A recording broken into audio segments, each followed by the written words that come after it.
niks doen nie. En dan die Johannes 2, 1 Johannes 2.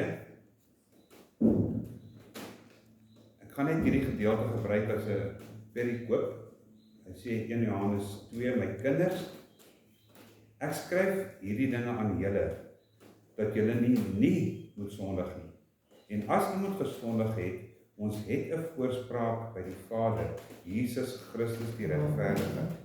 En hy is 'n versoening vir ons sondes, en nie alleen vir ons nie, maar ook vir die van die hele wêreld. En hieraan weet ons dat ons hom ken, as ons sy gebooie bewaar. Hy wat sê, ek ken hom, en sy gebooie nie bewaar nie, is 'n leienaar, en in hom is die waarheid nie. Maar elkeen wat sy woord bewaar, in hom het die liefde van God waarlik volmaak geword. Hieraan weet ons dat ons in hom is. Hy wat sê dat hy in hom bly, behoort ook self so te wandel, soos hy gewandel het. Mag die Here sy woord seën. Vader, ons bid dat U vir ons lei, die Heilige Gees in ons harte sal werk, om te verstaan wat U wil sê. Nie net wat Dries wil sê, wat Johannes gesê het, maar wat die Heilige Gees gesê het deur Johannes. Mag ons aandagtig luister, sodat ons kan vrug dra vir U heerlikheid. Seën ons dan in Jesus naam. Amen. Ek het verlede week, ek vergeet, ek mense baie keer iets sê, as mense nie verstaan die raamwerk wat mense dit verduidelik nie. Natuurlik, Susie ken dit goed, sy is liever Spurgeon wat ek kan verstaan, en Spurgeon het gesê, 'n baie bekende woord, hy het gesê, the word of God is a lion. Ek haal hom aan, you do not defend a lion. All you have to do is let the lion loose, and the lion will defend itself. Einde van interpretasie. En dit is die groot ding wat Johannes probeer tuisbring. Ons wil probeer die woord oopmaak. Maak die Bybel oop. Die 66 boeke, maak dit oop en hy sal homself verdedig. Ons eksposeer dit, maar ons kan ook miskien foutief wees in ons eksposering, maar die feit bly, die Bybel is 'n leeu. Dis eerlik na Jesus verwys, nie na die lam nie, maar ook na die leeu van Juda stam. Maar Johannes, as hy skryf uit Efese, het ons gesê, is in 'n hoogs ontstelde lyn moet dit wees, want 'n valse godsdiens, gnostisisme wat begin het, ek gaan oplees, het in Alexandrië begin. As ek reg is, Alexandrië is Afrika. Het daar begin en het begin oorneem al die kerke, en al die kerke, soveel so dat Paulus het al reeds daarvan gewaarsku in Kolossense, want hulle sê van die 27 boeke in die Bybel is daar net een wat nie praat teen valse leringe. Maar Johannes skryf, waar hierdie ding miskien al reeds van Paulus se tyd in die 60s al verder en verder begin gaan het in al die kerke, so amper kan ek vergewe die, soos ons sê die pan, 'n rioolgolf van Alexandrië wat die hele wêreld deurspoel het in daardie tyd. Net soos die rioolgolf van Word of Faith en New Apostolic Reformation van die American Gospel in die 1960s begin het, want ons weet dit wanneer toe Kenneth Hagin begin het met die nuwe wetse leringe, wat nooit in die kerk was nie. Dit was nog nooit voor Kenneth Hagin so gewees nie. Aan die ander woorde, in 1960 jaar het die mense die ortodokse geloof en wat geskryf staan gevolg. Omdat die Bybel so sê, dan doen ons dit. Paulus stel hom ten doel, anders as die evangelies, om vir ons die woord te appliseer. Want dit help nie, ons weet al die teologie, ons glo almal in Jesus Christus, dat hy uit die dood opgestaan het. Ons glo almal in wat hy geleer het volgens die evangelie. Maar nou kom Paulus, dan gee hy vir ons al die praktyke wat ons binne die kerk moet doen, dan sê ons dit nie meer relevant nie. Want dit is wat nou gebeur het in die American Gospel. 'n nuwe, moderne evangelie het ontstaan om die mense te vermaak in die kerke. Maar in Johannes het ons terugkeer na die konteks, toe Johannes skryf hier en hy waarsku aanhoudend. Hy sê, die woord wat hy sê, geskryf, word 15 keer. Julle hoef dit nie gaan tel nie, ek wil vir julle getel. Die woord geskryf kom 15 keer in hoofstuk 2. Ek het aan julle geskryf, vaders, ek skryf aan julle kinders, ek skryf aan julle jong manne, ek skryf aan julle vaders, ek het aan julle geskryf. Hy hou aan om die woord geskryf. As hy ding geskryf is, ek weet in die polisie was dit so, as jy mondelikse waarskuwing gekry het, is dit nie so swaar as wanneer jy 'n geskrewe waarskuwing gekry het. En Johannes gee vir ons 'n geskrewe waarskuwing, en daarom het hy sê, ek het aan julle geskryf, ek het aan julle geskryf, my kinders, neem kennis. Daar is gnostisisme wat in die kerk ingesluit het. En wat die groot probleem is met gnostisisme, dit het die Here Jesus gereduseer, om minder gemaak as wie hy deur die apostels vir ons gegee is. 'n ander Jesus, die gnostisie, het 'n Jesus wat swak is, een van die pantheon van gode wat oorgeneem is uit die Griekse kultuur, oorgegee is na die Romeinse kultuur, oorgegaan het na al die kulture, selfs tot in Afrika, skryf hy, dit Jesus Christus het ons verlede week gesê, is die pleroma, die volheid van God. Onthou ons het gepraat van, waar Paulus vir ons duidelik sê, hy sê in hom woon die volheid van God liggaamlik. Jesus is die volheid, die pleroma, hy is die volheid van God in 'n liggaam. Baie mense sê, maar, wie aanbid Here? Ons aanbid hom, en wie die volheid van God gewoonheid en steeds is. Nie die pantheon gode, en wat die Gnostici gesê het, hulle praat van the divine spark, en die pleroma, kan ons slegs bereik as ons daardie volle kennis het van God, en Jesus is maar net deel van hierdie volheid van God. Hy is nie die volheid van God nie, hy is deel van die volheid. He is not the totality, he alone is the totality of the divine powers. Nie die verligting en kennis wat hulle aan woord gebring het nie. Maar is interessant, net die woord geskryf, word herhaal in hoofstuk 2, maar ook, daar is 'n opsetlike herhaling van die woord ken.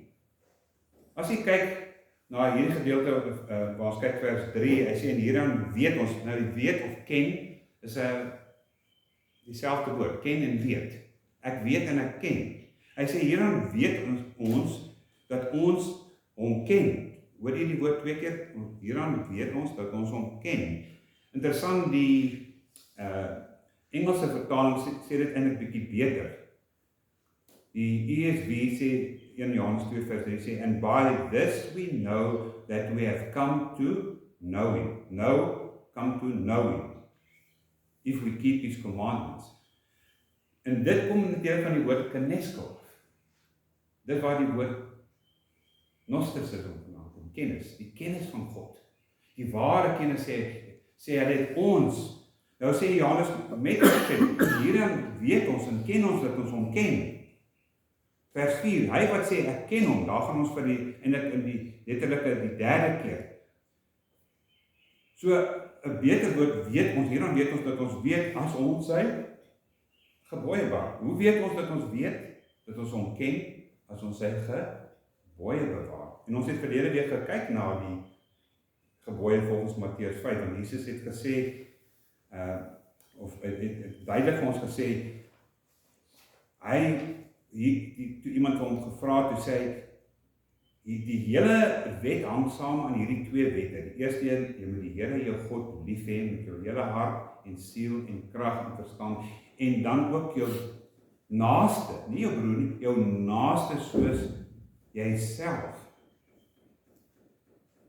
Paulus, ons het verlede week gekyk na 2 Korintiërs 4 vers 6, hy sê, dit is hierdie God wat, 2 Korintiërs 4 vers 6, as julle later dit wil gaan oplees, weer eens, maar ons het verlede week gemeld, hy wat gesê het dat daar lig uit duisternis moet skyn, dit is hy wat ons harte verlig het, sodat ons die kennis, sy kennis, nie net sy lig nie, sy kennis in sy heerlikheid van God, kan sien waar, in die aangesig van Jesus Christus. Waar sien ons die heerlikheid van God?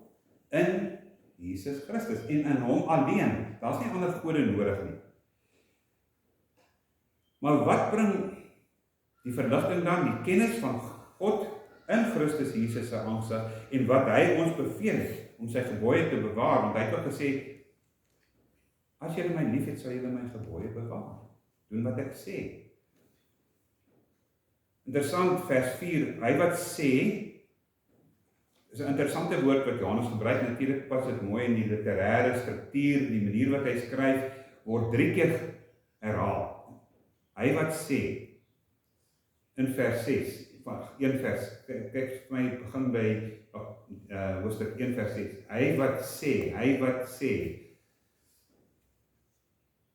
hy aanhoudend, hy wat sê, ekskuus, dis hoofstuk 2, hy wat sê dat hy in hom bly, behoort ook selfs soos hy te wandel.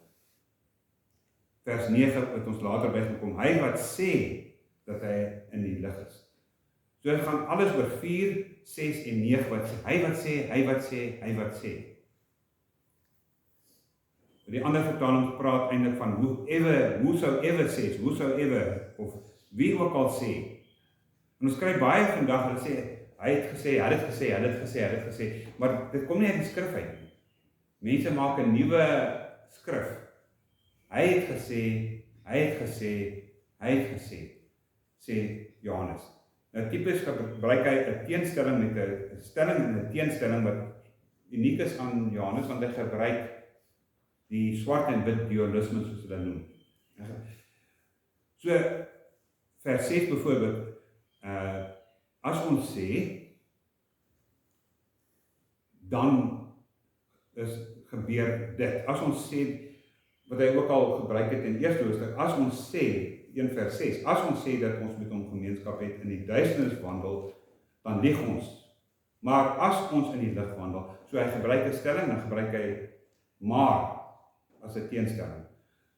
1 vers 8, as ons sê dat ons geen sonde het nie, mislei ons onsself. As ons ons sondes, daar kom die teenstelling, bely hy is getrou en regverdig om te vergewe.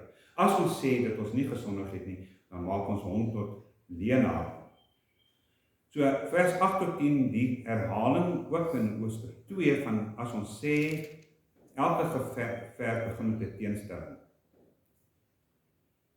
Maar jy sien reeds vers 4, 6 en 9 gebruik hy elke keer van hoofstuk 2, hy wat sê, hy wat sê, hy wat sê, whoever says, whoever, hy wat volg, ander dit voorgee. Maar as dit hier vers 4, hoofstuk 2 vers 4, die wat die beweringe maak dat hy Christus ken en nie sy gebooie bewaar, daar kom die teenstelling. Hy wat sê dat hy Christus ken of God ken, maar nie sy gebooie bewaar nie, is 'n, selfs wat hy in die hoofstuk 1 gesê het, is 'n leenaar, en in hom is die waarheid nie, vers 4. Hy kan nie die waarheid praat nie, want as hy God se gebooie nie ken en bewaar nie, is hy steeds in die duisternis. Jy sien die beweringe wat want hy praat hier eintlik ook met die gnostici, mense wat geval het onder die valse leer en weggedryf het van die evangelie af. Probeer hy terugbring na die gemeente toe. Johannes wil hulle graag hê moet terugkom. Dis waarom dissipline in die kerk werk, altyd om mense terug te bring. Dis hoekom Johannes skryf, hy wil hê die mense moet terugkom na die ankerpunt toe. So ons het reeds gepraat van die gebooie, hy wat sê dat hy God ken met sy gebooie bewaar, vers 4. Hy wat sê, ek ken hom en sy gebooie nie bewaar nie, is 'n leenaar en waarheid is nie in hom dan nie dualisme, maar elkeen wat sy woord daarteenoor bewaar, in hom of daardie persoon het die liefde van God waarlik volmaak geword. Dis mooi woorde. Dis 'n bewys dat die liefde van God waarlik in hom volmaak geword het. En interessant sê dieselfde Johannes in 1 Johannes 4 vers 21.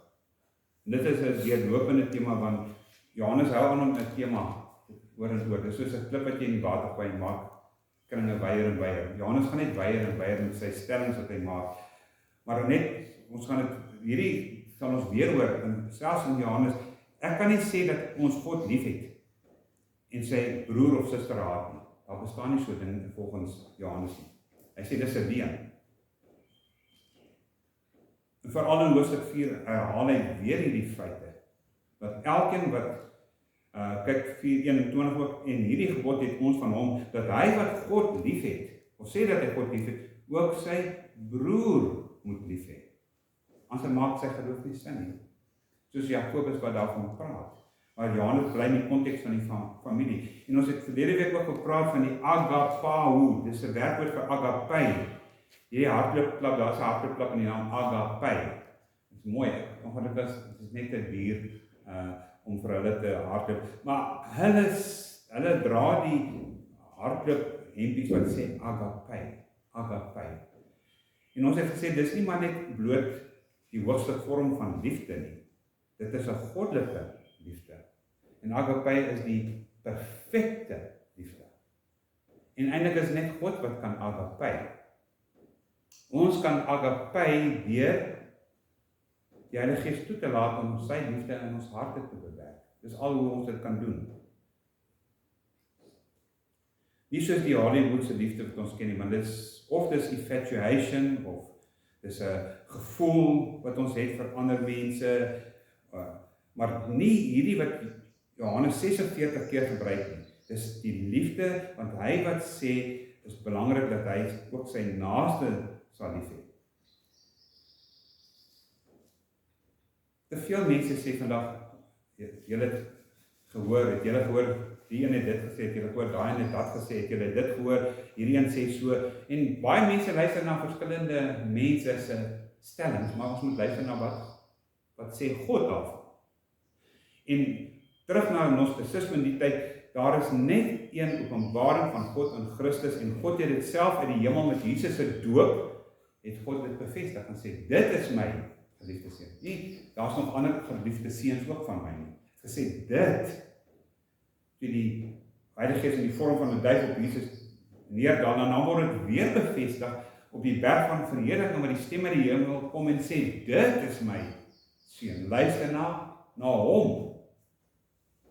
Geen Gnostisie, Oosterse godsdiens, American Gospel wat ons hierby kan insluit vandag, mag 'n ander weg aan enige iemand voorhou. Hy mag dit voorhou, maar hy moet dit net nie noem Christen, die weg van Christus nie, want dit is nie die weg van Christus nie.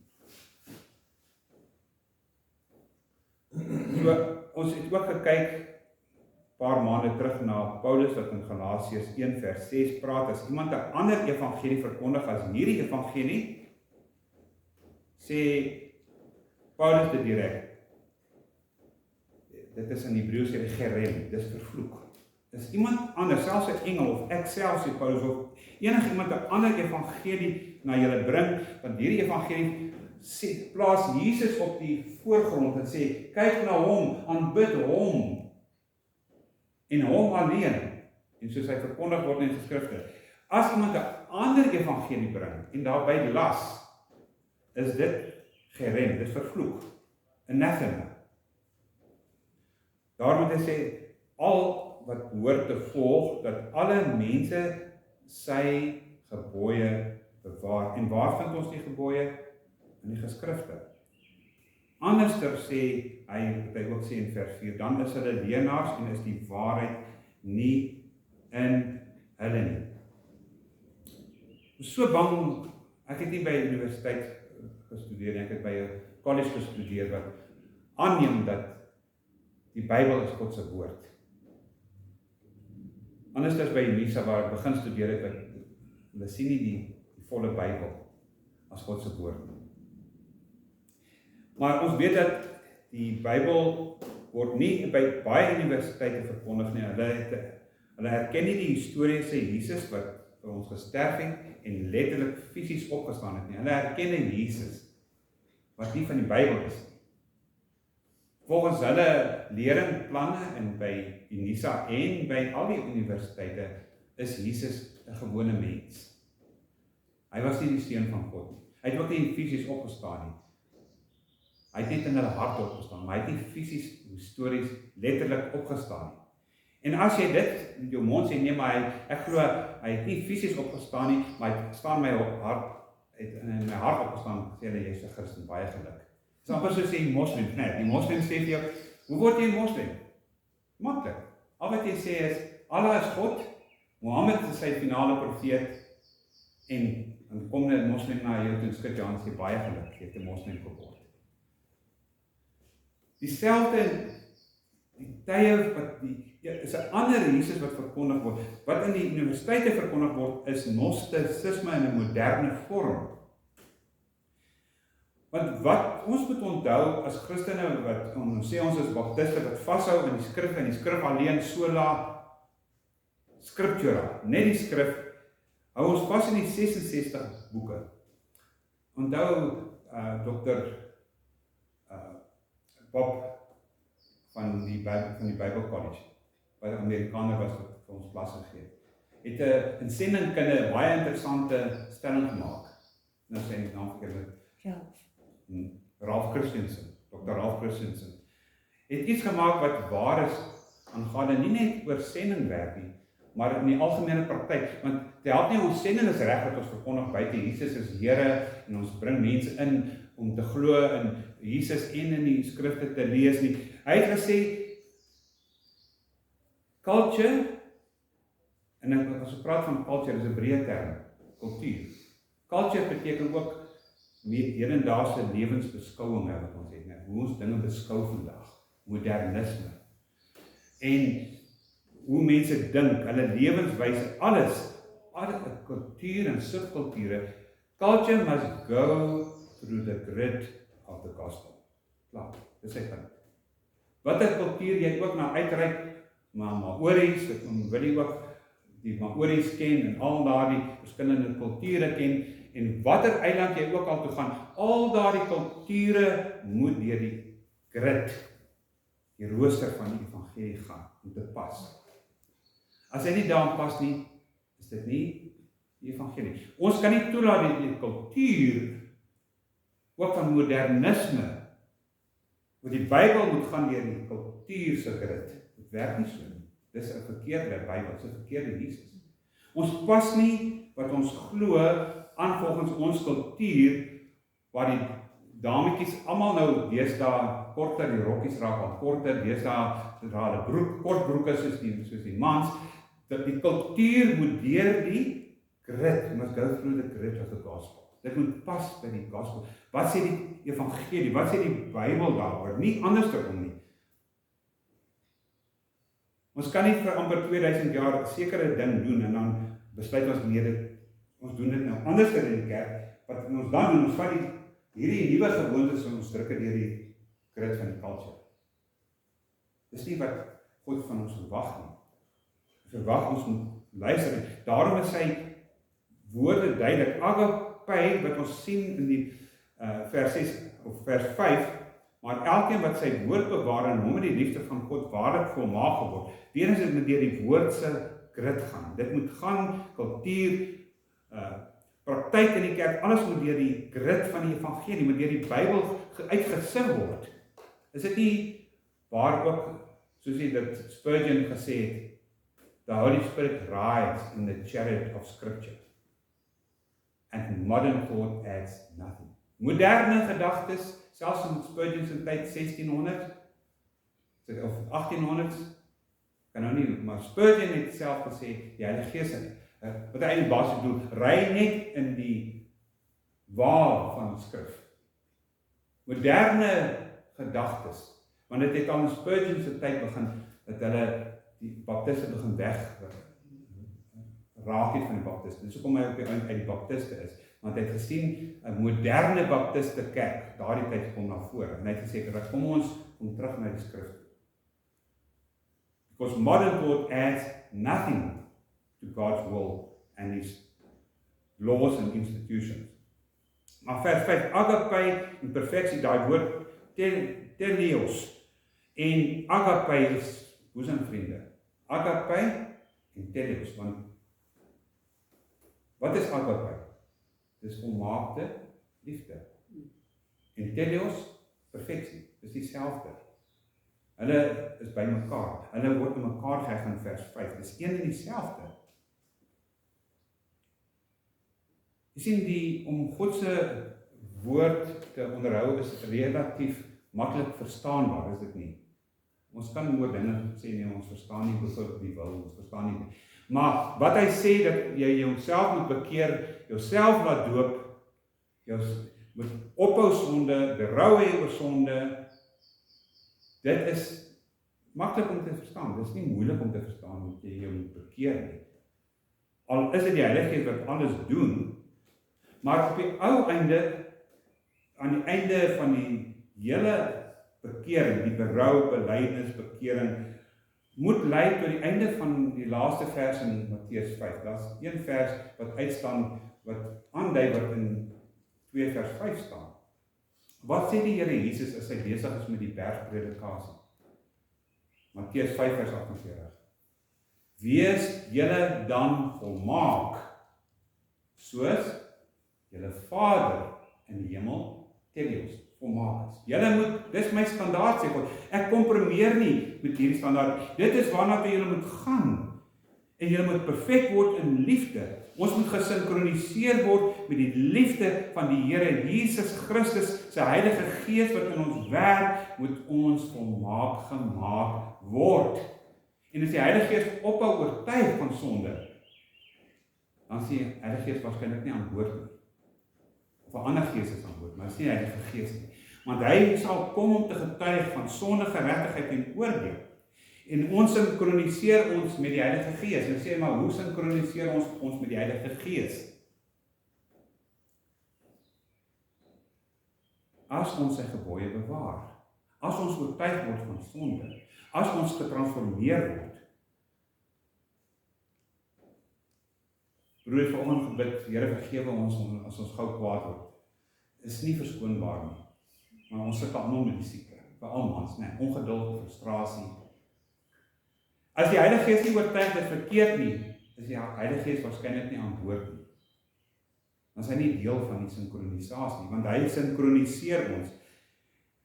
Iemand het 'n verhaal vertel van sinkronisasie, en ek dink ek moet dit gebruik as 'n goeie voorbeeld. Miskien het jy dit al gehoor. Hulle sê 'n fabrieksvoorman het elke oggend jare terug verby 'n horlosiemaker se winkel gestap. En dan het hy gaan stil staan en hy het gekyk na hierdie besonderse klok. Baie mooi ou klok, 'n nuwe klok. Maar die probleem is met die klok, hy begin tyd verloor. Hy begin oud word. Die battery daai tyd het ons met hierdie arm gewerk. Maar hy was nie heeltemal reg nie. En dan gebeur dit week na week het die nuwe skofpaas verby die horlosiemaker se klok gestap. En toe stop die horlosiemaker hom eendag en sê, nee, waarom wil jy die klok koop? Ek sien jy stap elke oggend hier verby, wil jy die klok koop? Hy onthou hy's baie oud.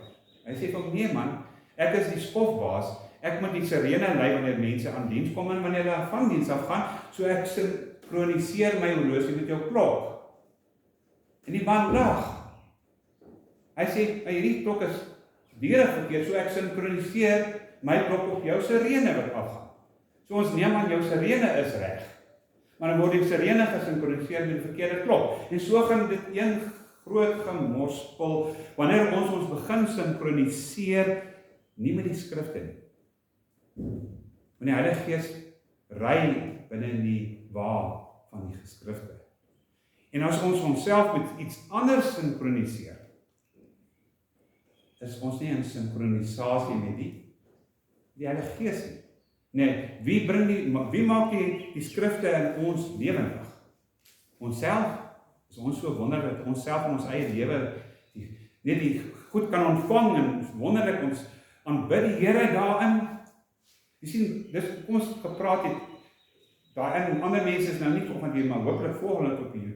Jy kan nie 'n teologie vorm volgens YouTube, of volgens wat die koerante sê, wat die nuus sê. Jy kan nie 'n teologie vorm deur na ander mense te luister nie. Hoe vorm ons en sinkroniseer ons geloof in Christus? Volgens die geskrifte alleen. Dis waarom ons baptiste is. Sola scriptura. Nie sola fidei, sola gratia nie, dit is alles sola, maar volgens die skrifte en wat ons sê, my persoonlike opinie, die 6de ene wat hulle ook al gepraat het in die vroeë kerk, solus spiritus sanctum. Want solus spiritus sanctum werk met sola scriptura. Die modern thoughts adds nothing. Terug na die geskrifte, terug na wat die Bybel sê, terug na wat die Heilige Gees dit vir ons inbring. Nou sê hy hier in vers 6, so 5 sê, gaan ons God se standaarde bereik, hoe? Deur die Heilige Gees wat die geskrifte in ons lewendig maak, gaan ons perfeksie, teleos kry. Vers 6, maar elkeen wat in hom bly, onthou die in hom bly in hom, Marietjie, die gedeelte wat jy gelees het, gebondenheid of in hom bly, word 10 keer herhaal in Johannes 15 wat jy gelees het. 10 keer word die woord, bly in my. Nee nou, bly in my. En hoe kan ons in Christus bly? Hoe bly ons dan? Die geskrifte. Jesus sê vir die Emmausgangers, hy uitgelê, hy praat van Moses en die profete. En die geskrifte, maar saamgevat Moses en die profete. Binne word ingesluit die literatuur van die 5 boeke, wysheidsliteratuur. Hulle sê, Jesus praat vir my, hy het vir hulle uitgelê hoe dit kan praat. Nou sê mense, nee, ons het ander informasie nodig. Nee, die hele, all script is God breathed. Theos nostos, is uit God uitgeas. Ons glo al 6 is. Daar ander is, sorry dat ons hulle gemis het, eendag sal die Here ons miskien vergewe daarvoor. Maar die 66 is voldoende, all sufficient to lead us to faith in Christ Jesus, because they all speak of Jesus. Dis wat die vroeë kerk het gebruik het, toe die Bybel gaan saamstel het. Praat hulle iets van Christus, sê hulle iets van Christus, stem hulle saam met die Ou Testament aangaande Christus, dan bly ons in hom. Nou vir die mense wat op YouTube luister, asseblief verstaan die eenvoudige term, ek probeer iets illustreer, wat nie noodwendig waar en korrek is nie, maar hoe verstaan ons dat hy in ons bly en ons in hom? Want het kom ook later in Johannes, praat hy meer van julle moet in hom bly en hy sal in julle bly. Bly in hom, soos die Vader, ons weet soos die Vader en die Seun in die Heilige Gees in ons harte bly, maar wat ons ook glo, dit die doop simboliseer dit wat plaasvind. By weergeboorte kom woon die volheid van God in ons harte. Ons word in hom ingedoop. Maar nou is ons in hom, maar hy is ook in ons. Eenvoudige illustrasie, gebruik enige bottel. Hou veral, almal ken die term Coca-Cola botteltjie. Dat het ons nog die Coca-Cola botteltjies gekry het en jy gaan hier so die kinders het ons altyd die Coca-Cola botteltjies in die plaasdam ingegooi. Blom, en kyk ons gaan dit blok, ondertoe. Jy hom reg ingooi. Is daai Coca-Cola botteltjie vol van water? Ja. Maar is hy ook in die water? Hy is nie net vol water, maar hy is ook in die water. Bly in my soos ek in julle bly. As julle my gebooie bewaar, sal julle in my bly. As julle my gehoorsaam, sal my Vader julle lief hê, en ek en die Vader sal by julle kom bly. Johannes sê, dis ook Johannes se woord. So daarom dat ons later in die 1 Johannes gaan kry, waar hy aanhou praat van bly in hom. Hy bly in ons bly in hom. Hieraan weet ons dat hy in ons is, omdat hy ons van sy gees gegee het. Beteken ons het 'n stukkie van sy, ons verstaan nie God se terme, die volheid van God woon in sy gelowiges. Hy sê, as hulle in my bly, vers 6, hy wat aan hom bly, behoort self ook so te wandel. Hoe? Soos hy, wie? Christus, gewandel het. Ons maak klaar met hierdie klein gedeeltjie. Hoe het Christus gewandel? Hoe het hy gewandel? Ons vind dit ook in die geskrifte. Waar anders te hoor ons hoe hy gewandel het? By die Gnostici, of by die Islam, of by Mormone, hoe weet ons hoe Jesus gewandel het? Dis in die skrifte vir ons, dit staan duidelik daar, volg en gehoorsaam die, weer eens die geskrifte. Maar net 'n paar aanmerkings, byvoorbeeld, ons weet, God verwag perfeksie, einde van Matteus 5, wees julle volmaak, soos my Vader in die hemel volmaak is. Hy was vlekkeloos. Jesus was vlekkeloos. Wil God hê ons moet vlekkeloos wandel? Ja. Dis hoekom hy ons toerus met die Heilige Gees. Nie net om die geskrifte te konsulteer nie, maar omdat ons vlekkeloos op die ou end perfek moet word. Wees julle teleos, wees julle volmaak, soos my Vader volmaak is. Wees regverdig, soos my Vader volmaak is. Ek het vlees geword, sodat ek vir julle kan wys wat God wil hê. Onthou jy vir my ewig jare terug, so maak mens. Jesus sê deur die geskrifte, die realiteit, so maak mens. Dit is hoe jy dit moet doen. Soos hy gewandel het, hy die koninkryk sigbaar gemaak. Maak ons die koninkryk sigbaar, en ons wandel, maak ons regtig die koninkryk sigbaar. Want Jesus het gekom om dit wat Adam en Eva verbrouw het, hy kom herstel. En dis regverdigheid. Hy vereis regverdigheid. Hoe het Jesus gewandel? Het hy vir ons gewys wat ware toewyding is aan God? Het hy vir ons gewys? Hoe wy jy jouself aan God toe? En dit is weer eens nie net passie vir die Here en ywer vir die Here nie. Het Jesus nie die disippels gewys hoe vroeg hy in die oggend opstaan om te gaan bid en laat aande het hy gebid. Hulle gewys hoe ons moet bid. Hy het hulle geleer om te bid. Hy het die perfekte agape vir ons kom illustreer, want dit is wat die Vader wil hê. Want weer eens daai gedeelte wat hy sê, jy moet jou naaste, jy moet die Here en God lief hê en jou naaste, die woord wat Jesus daar gebruik is agape. Nie eros, erotiese liefde, of filantropos, liefde vir die God en sy skepping nie, of selfs torgei nie. Dit is 'n vurige zelos, is amper 'n vurige ywer wat Jesus gehad het vir God. So God verwag nie, het baie gehoor, mense het jou hartjie vir die Here gegee, maar hulle weet nie wat dit beteken. Want Jesus wil nie toewyding nie. God wil nie toewyding nie. Hy stel nie belang in toewyding. Waarin stel God belang? Oorgawe. Volle oorgawe. Because he's a King of Kings. Hy verwag die minste van ons om onsself oor te gee. To surrender.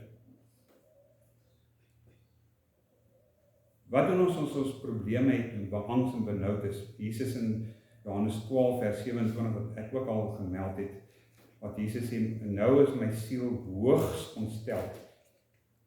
Sê Jesus, hy erken dat hy ontsteld is, maar hy sê, wat sal ek nou sê? Sal ek sê, Vader, 12 vers 27, sal ek sê, Vader, verlos my van hierdie uur? Nee, ek is juist vir hierdie rede wat ek in hierdie uur gekom het. Wat sal ek sê? Vader, verheerlik die naam. En dat 'n donderslag opgekom wat die Vader gepraat het. En wat het die Vader gesê? Ek het myself verheerlik en ek sal dit weer doen. En dan gaan sterf Jesus aan die kruis. Is ons so? Soos Jesus, is ons hoogs ontsteld is, Vader, verheerlik die naam. Here, moenie oor my probleme en my siekte en my swaar kry. Here, verheerlik U self in my pyn. Is dit nie wat Jesus ook aan die kruis gebid het nie? Vader, vergewe hulle. Nie my wil, nie U wil, nie pyn. Vader, verheerlik U self. My gaan dit nie oor my pyn en ongerief, my armoede, my swaar kry nie. Ons moet vir mense buite gaan sê, verheerlik God in jou lewe. Dan sal daar miskien meer mense kerk toe kom as hulle verstaan. Hulle is nie hier om deur ons gesien te word nie. Hulle is hier om God te verheerlik. Vader, verheerlik U self. Sluit af, daarom Hebreërs 12 vers 1, met die oë gefestig op Jesus, die leidsman en volëinder van ons geloof, laat ons hierdie wedloop nie loop nie, hardloop. Met ons oë gefestig. Wandel soos hy gewandel het. Soek sy koninkryk. Ondersoek sy woord. Dan wandel ons soos hy gewandel het. Mag die Here die boodskap, hierdie klein gedeelte wat Johannes, die Heilige Gees deur Johannes praat, Mag ons wandel soos hy gewandel het. Want interessant, mense lees nie in die Bybels nie. Baie mense het nie eers Bybels in hulle huis nie. Wie lees hulle? Ongelowiges. Hulle lees ons, wat sê ons ken die Here. So hulle kyk na hoe ons wandel. Hulle gaan nooit 'n Bybel koop nie, maar hulle weet goed genoeg daar staan die verwagting van God. En dan kyk hulle hoe ons wandel en sê, nee, ek wil nie 'n Christen word nie, want wat het Gandhi gesê? I love their Christ, but the Christians I hate. Wat 'n plat op die naam van Christene. Mense wat t-shirts dra, I love Jesus, how I love Jesus. I am a follower of Jesus. Maar die lewe skree uit, I don't know Jesus. I don't want your Jesus. Because your Jesus is temperamenteel. Jou Jesus is aanstootlik. Jou Jesus lyk soos die wêreld, bereik soos die wêreld. Maar daardie wêreld moet deurgegaan. Must come through the grid of the gospel again. Mag die Here vir ons help om dit te doen. Die Here Jesus se eer is op die spel. Ernstig op die spel. Kom ons bid saam. Kom ek gee vir u so 'n minuut kans en u praat met die Here en nie sê, Here, ek onthou wat Dries gesê, vergeet van wat Dries gesê, Here, ek onthou wat u woorde duidelik in Johannes en in Johannes. As julle my liefhet, sal julle my gebooie bewaar. Kom ons bid.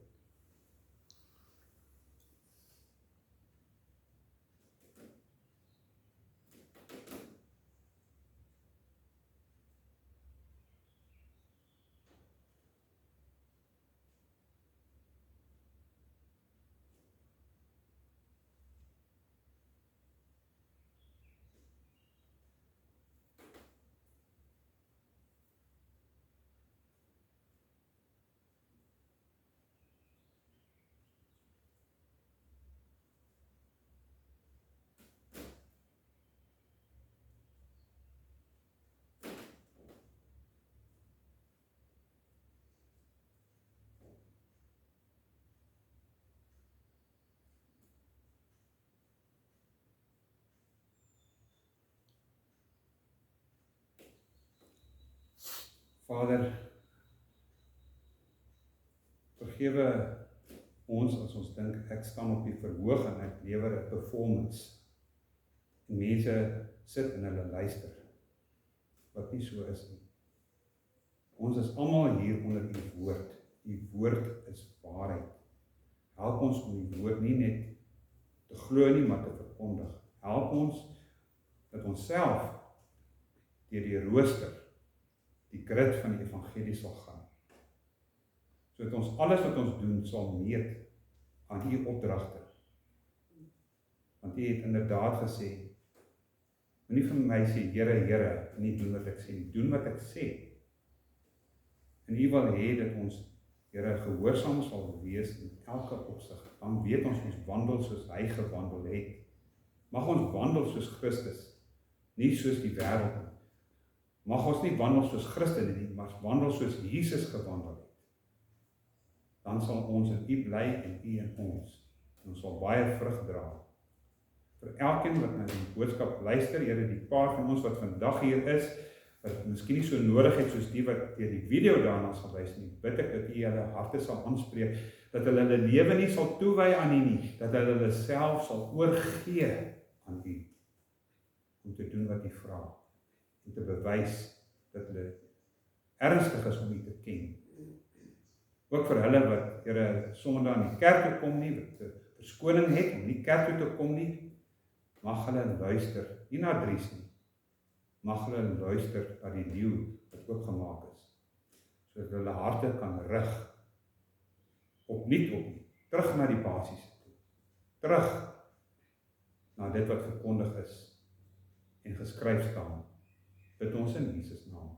Amen.